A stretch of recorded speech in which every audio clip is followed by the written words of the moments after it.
Direction la Nouvelle-Calédonie maintenant. On pense immédiatement aux vacances, aux plages paradisiaques. C'est encore de saison. Mais il n'y a pas que le tourisme en Nouvelle-Calédonie.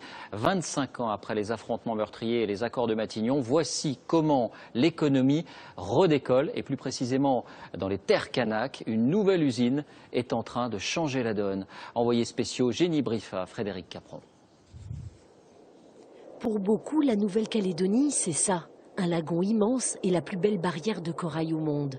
Une richesse inestimable, la fierté des habitants, dont les regards sont pourtant tournés ailleurs. Bienvenue à l'usine de Koniambo, le dernier cri en matière de traitement du nickel.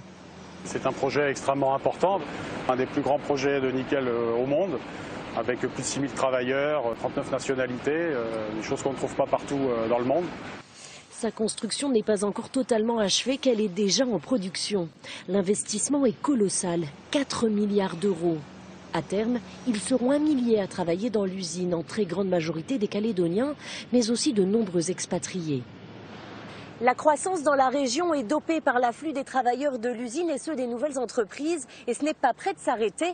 On estime que d'ici 15 ans, la population aura doublé dans la zone. Parmi les nouveaux venus, de nombreux métropolitains, comme Alexandre Canabi. Cet ingénieur géologue contrôle des chantiers, et ça tombe bien, avec l'usine ça construit partout. Des logements, des lotissements, des bureaux, des commerces, bref, une véritable ville prend forme.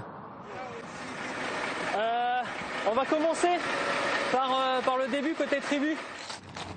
Alexandre a été recruté alors qu'il était encore en métropole. La Calédonie, c'est une île qui a des ressources, qui a un potentiel de formation, mais qui n'a pas tout. Donc, elle est obligée d'aller chercher certaines compétences ailleurs. Et ça se monnaie, ça se paye. Vous êtes payé 2 fois plus quasiment ? 1,5 fois à 2 fois plus.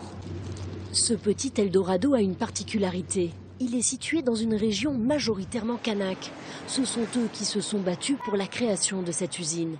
Et ils sont bien décidés à profiter eux aussi du boom. Désormais, sur les terres coutumières des tribus, les investissements se multiplient. La BNC, première banque à s'installer sur terre coutumière, et Monsieur Bricolage ici. Monsieur Nérégotte fait le lien entre les investisseurs et les clans kanaks. Ce jour-là, il est justement avec le représentant de clans propriétaire d'une immense surface, plus de 500 hectares. Une grande partie de ces terres a longtemps appartenu à une riche famille de colons commerçants. L'État français les a restituées aux Kanaks dans les années 80, quand l'archipel était au bord de la guerre civile. Et maintenant, les clans kanaks vont les louer aux anciens propriétaires. On leur reloue les terres pour ce qui est du projet au sein du complexe commercial. Voilà. Ça vous fait un peu sourire? Ça me fait sourire, oui, parce que... C'est un clin d'œil de l'histoire. Un clin d'œil, voilà. Bien sûr, la croissance est fragile. Elle dépend notamment des cours du nickel en baisse ces derniers temps. Mais son taux fait tout de même pâlir d'envie la métropole, 3% en moyenne depuis 10 ans.